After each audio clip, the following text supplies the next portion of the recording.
Welcome back to the program, everyone. Let's get things started now and head to our very first conversation. We're joined this hour by Mr. Ajayi Okosomi. He's a former police PRO and security consultant who joins us live now from Ilori, the Kwara State capital. Plus, on the program, live from South Africa, Mr. Onyekachi Adekoya also joins us live on the program, security consultant. Thank you indeed, gentlemen, for agreeing to speak with us here on the morning brief. Perhaps let's get the conversation started in Ilori, where Mr. Ajayi Okosomi is standing by. I'm wondering how you are receiving this news. In Kebbi State, sharing news of the release or escape or recovery or of the 25 girls. But where you are in Ilori and Kwara State precisely, there was another kidnap. There we understand nursing mothers, a pregnant woman was also kidnapped yesterday. How does this news come to you, and what's the mood like in Ilori where you are this morning? Thank you so much. Actually, any such news comes with a very bad and awful feelings. Whether you are directly involved or not, we are talking about human beings, we are talking about children and mothers of people that were kidnapped by these bandits, as they are called. It is a very, very bad news, and it's something that is not normal in Kwara State. I've been in Kwara State for some time, and throughout my time in Kwara State, we have not had it this bad. But the government are trying their best, the security forces are trying their best, but it's not a news to be, to share about. It's a very wrong news to hear and to wake up to know that about, in the space of a week, 5, 6, 7 days, 2 type of kidnapping situation was reported. I think it is not a good news at all. Ms. Adekoya, in South Africa as well, what's your initial assessment of this situation? I mean, Mr. Ajayi says the government is doing their best. Do you think that's the situation here? That's the case here? Do you think the government of the day is doing their best as well? Onyekachi, please. Yeah, I don't think that the government is doing the best that can be done, but the government is making efforts, and the rescue release, as whatever connotation we want to give to it, it's a welcome development. Whether government paid ransom, I'm indifferent to it really, as long as the people are released. Now, you must understand that within the domain of statecraft, the government has to deploy all the tools within its means to achieve its stated objective. And this stop that government doesn't negotiate with terrorists, because the Americans say they don't negotiate with terrorists. Again, we must set everything in situational context. Just recently, we saw the head of HTS, the terrorist group, Al-Qaeda variant, in the White House, shaking hands with Donald Trump. And the White House press statement was that the president of Syria visited the White House. Nobody elected the man president of Syria. He's a known terrorist that had a $5 million bounty on his head. We've seen where then American government flew, according to reports by current president, over $500 billion in cash to Iran. So again, I'm not saying it's right or wrong. I'm just saying that let's be happy for the families. Let's be happy for fellow Nigerians who have been rescued, released, escaped. Let's deal from there going forward. Is the government doing enough? No. So what's the next step? What are we going to do about these people? How are we going to create conditions that do not allow these actions to fester and continue? What is the system we're going to put in place? From a systemic perspective, you can't seem to see the logic in how we're approaching a highly mobile, highly dispersed, highly motivated, highly capable force that is operating across the country simultaneously. So statements are not enough. We need to see a system that is as agile, that is as nimble, that is as capable, that is as resource, taking the initiative. So is the government doing enough? Sadly, no. Mr. Onyekachi, in less than, I think if my data is right, in about 10 days, or less than 2 weeks, to be fair, we've had 25 or 24, we've had 38, I'm talking about abductions. We have over 300, then we've had 11, and then we had releases in batches of 50, another 24, and all of that. The way it is looking like, I want you to help us, calm things down and help us understand what exactly is happening here. I gave those sequence for a reason. Is this a false flag to wade off American boats on our soil, more like a coordinated chaos to say we can handle this, or we're really in a crisis? Godfrey, I like the fact that you are reeling data out, but if you do recall, we were on set sometime early this year, and I invited you, the both of you on set, to begin to notice Q4 of 2025 into Q1 of 2026, that you will begin to see kidnap of school children, you will begin to see an upsurge in kidnappings, in insecurity activity.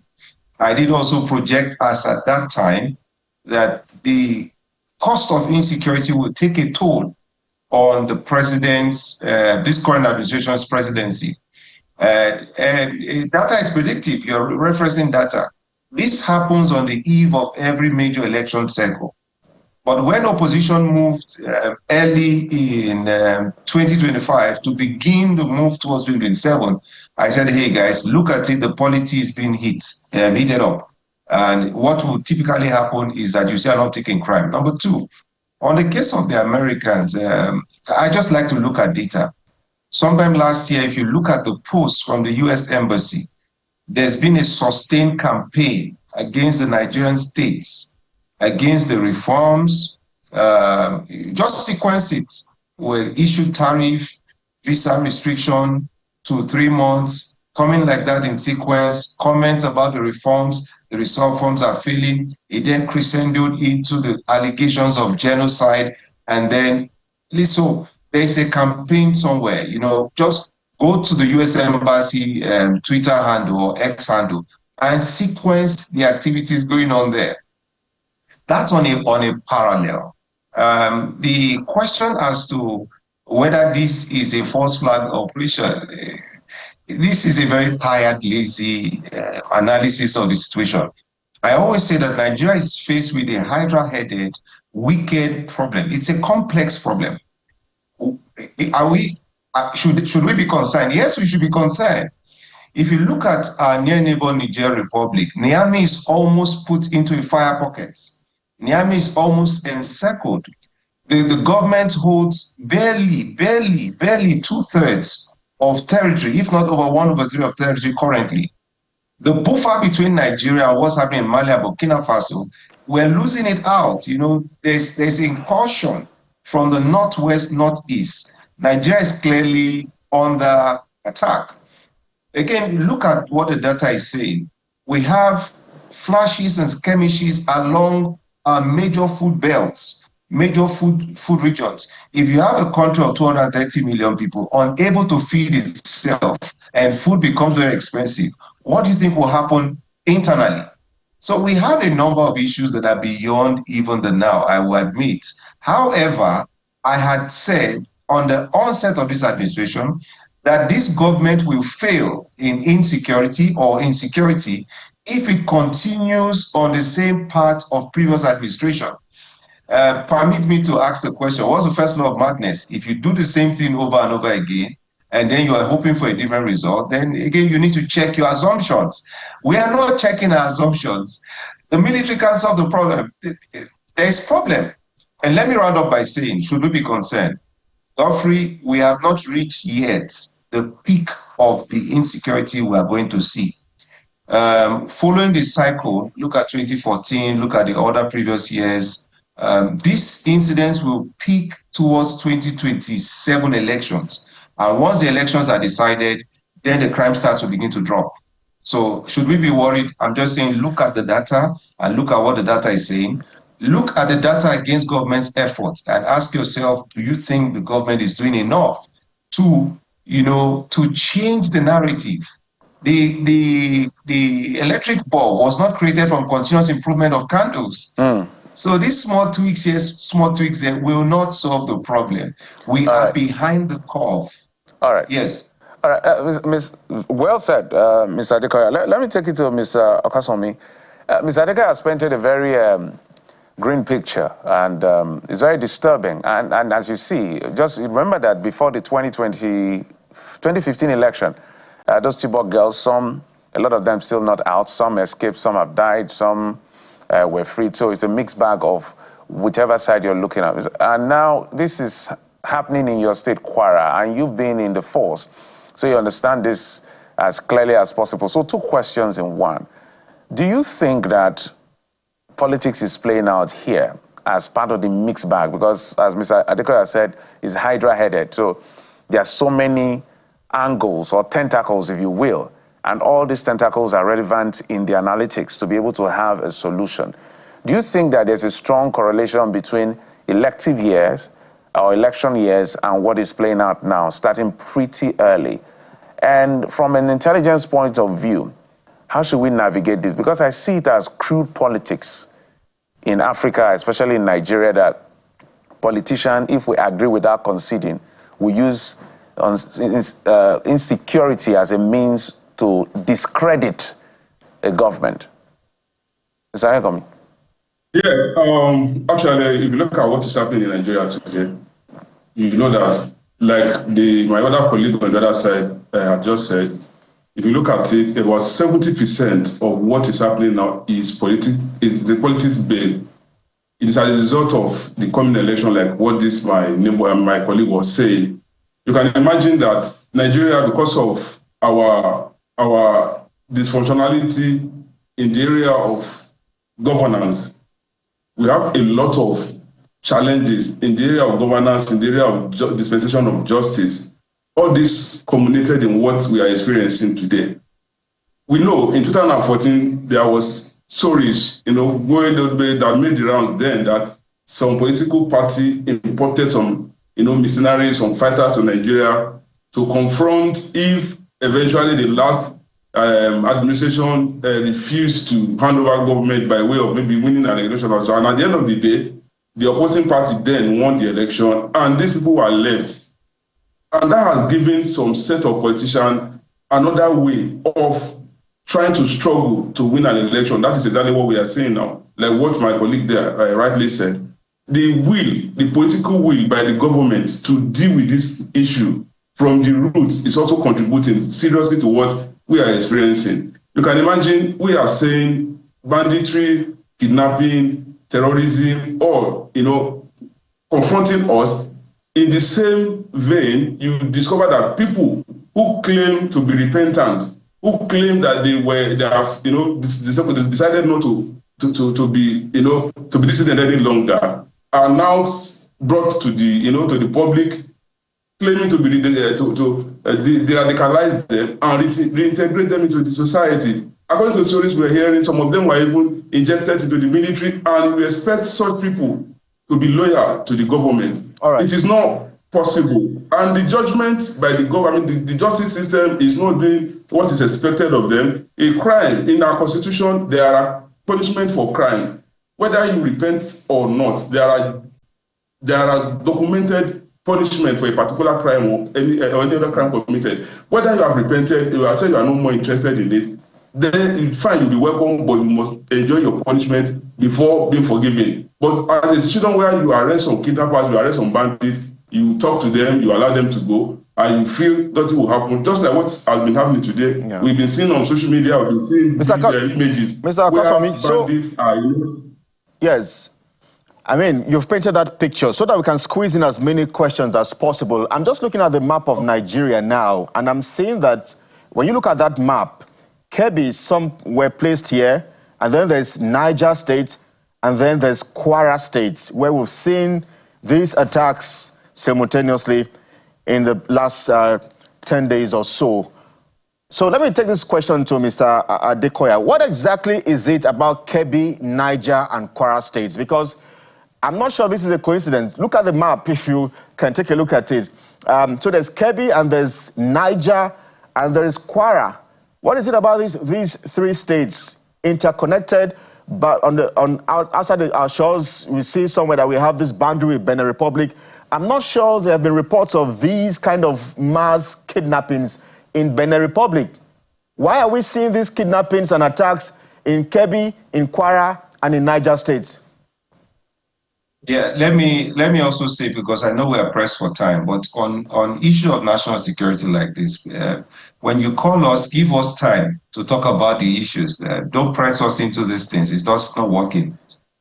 We all know there's the Alagamo forest that belts even Kaduna, Niger, all the way. So that's the forest region from where people can operate under the cover of the what do you call it now, of the trees, of the forest, you know, of those roots that the bandits know to operate. Again, another thing is that law enforcement are not magicians. You need the mobility because of the topography of the place, to be able to move into those places, move in safely and move out safely. We've seen the killing of the sad killing of the Brigadier General in the Northeast. Well, part of the problem is equipment.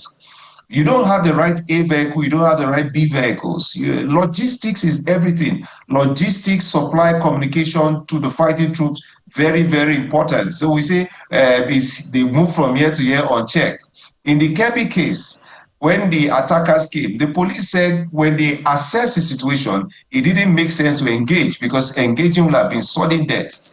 The next thing we said was, how did the soldiers disappear? Where did they go to? The soldiers, in my opinion, did the right thing. They assessed the situation, they got intelligence, they judged that if engaging will mean loss of life and equipment without achieving any strategic objective, doctrinally, the soldiers are allowed to bid a tactical withdrawal for them to regroup, to reamass, and then launch a counteroffensive. So basically, it's my assessment that the soldiers did a tactical withdrawal. So there are issues that are beyond law enforcement. Look at the police. When was the last time the federal government decisively invested in the police? Without the state government invested in police, the police will be flat on its stomach, can't move.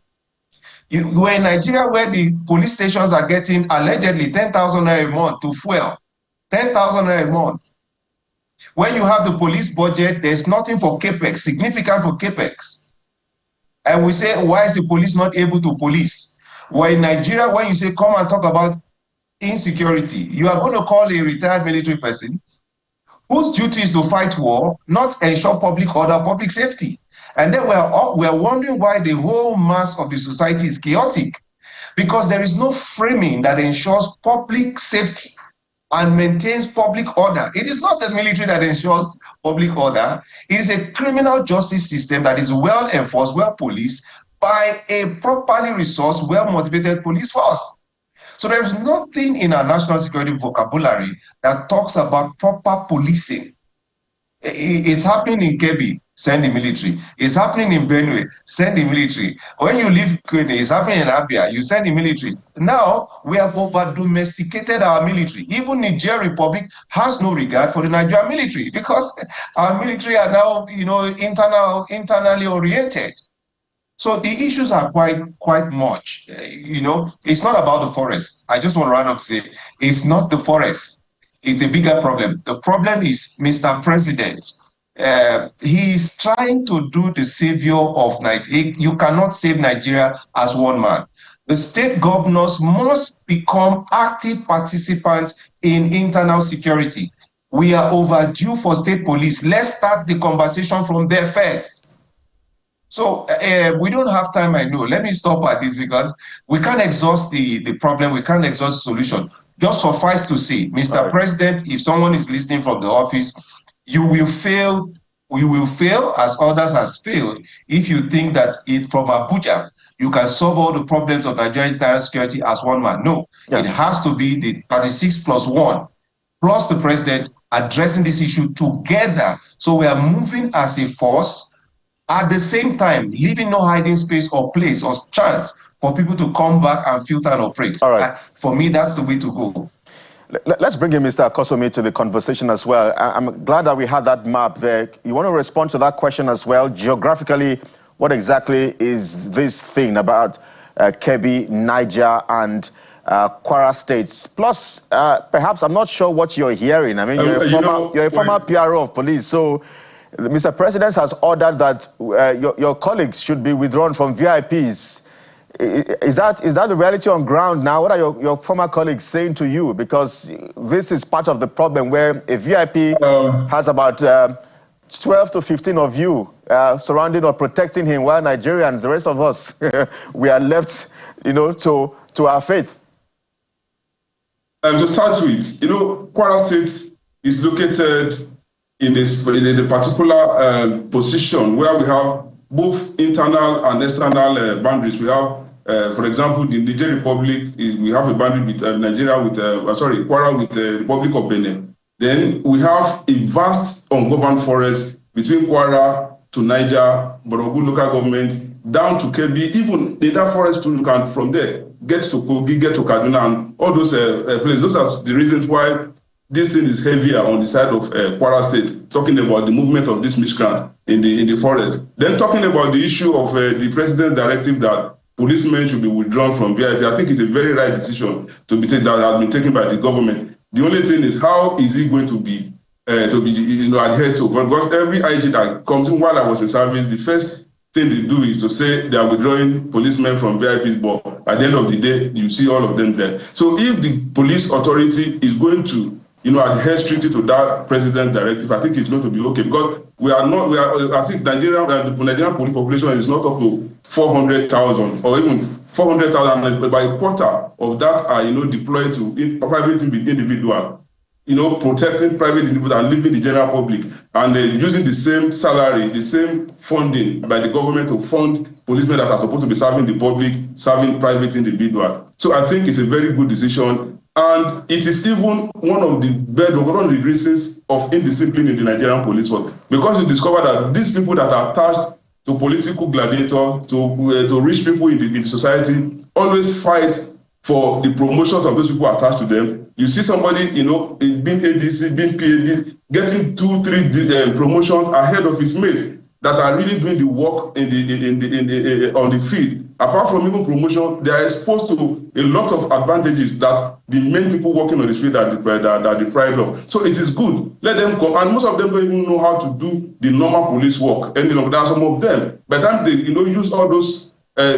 gimmicks to get to a very top rank, they'll be struggling to head the command. And by the time you put them to command, you see they can't do what the people that have gone through the normal policing are able to do. So I think it's a very good decision by the federal government. And I think the federal government should also ensure that this directive is strictly adhered to. Not that you see some of them, okay, come back to the command. By the time they come back, you see them being redeployed, and sometimes you see them appearing in mufti, because they don't want the people to know that they are the same people. The government should ensure that this directive is strictly adhered to. That's my own opinion on it.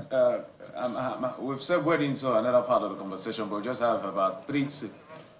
we'll segue into another part of the conversation. We have like 3 to 5 minutes. Mr. Adekoya, I know you don't like short time, but we have to manage. It's talked about personnel audit in one fell swoop. I had a conversation with someone yesterday on my show in the afternoon, and the person was very blunt. So let's talk about personnel audit at the very, very top.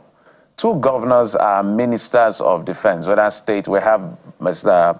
Badaru, I think, and then Mr. Matawale, the former governor Matawale. We know what played out in Zamfara when he was governor. So should the president begin to redeploy, fire when it comes to that space? What do you make, Mr. Adekoya, as we begin to wind down? Okay. So yeah, you're very right. There's no window dressing the issue. The buck stops at the table of Mr. President squarely. If he's going to hire fire, it's at his discretion, because ultimately he's the one we're going to hold responsible. Now, to the presidential directive, it will not work. It's like when we banned the importation of food, we did not provide an alternative. The Nigerian GDP is protected. Over 90-80% of it is protected by private arrangements. Are you going to take out police from the banks, from the oil and gas sector, from manufacturing, from truck, from what are you going to do? We're approaching a festive period where insecurity is high. So when you say you are going to withdraw, what would then happen to those people, who are high profile? What alternative are you creating? You say they should go to the NSCDC.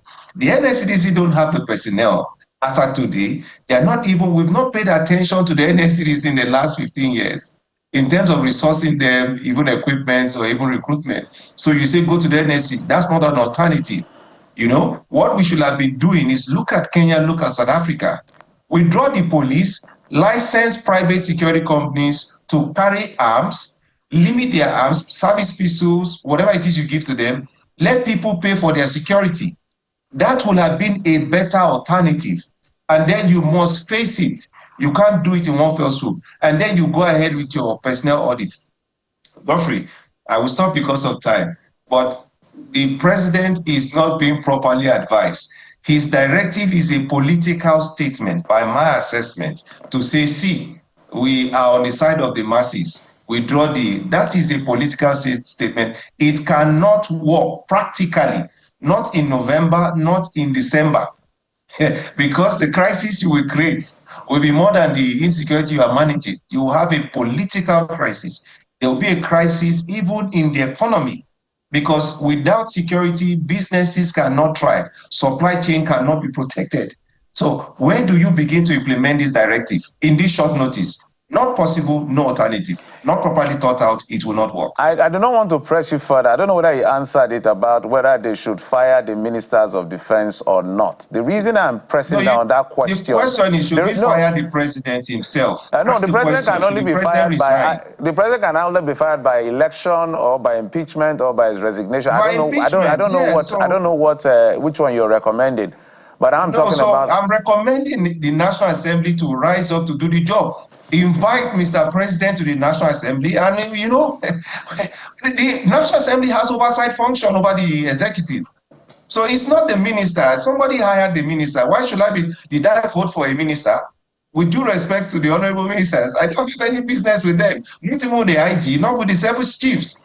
We voted Mr. President. He said he knows the job is tough. He will get it done. He campaigned on it.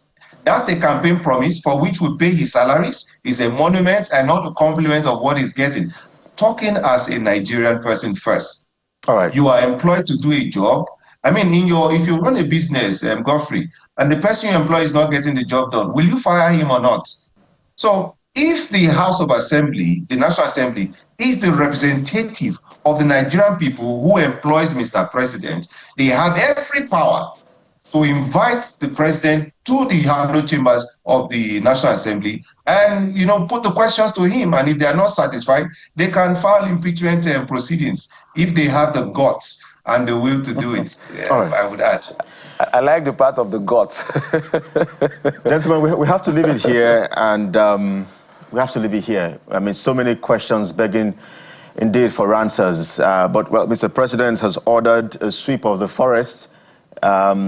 I'm not sure how that is going to play out, because this country, geographically, we have forests virtually in every state. So I'm wondering, now that the focus is now Kwara State, how about the other forests in other parts of the country? Are we also going to pay attention to those forests as well, or do we wait until there is an attack before we now get to react? Because that's the part of the criticism that Mr. President has had to swallow for the past 2 years now, based on his actions and decisions. But most thank you indeed for your time on the program. As always, Mr. Onyekachi Adekoya, live for us in South Africa, security consultant, and then from Ilori, the Kwara State capital, Mr. Jayi Okasomi also joined us live on the program, former police PRO and security consultant. Gentlemen, thank you indeed for your time.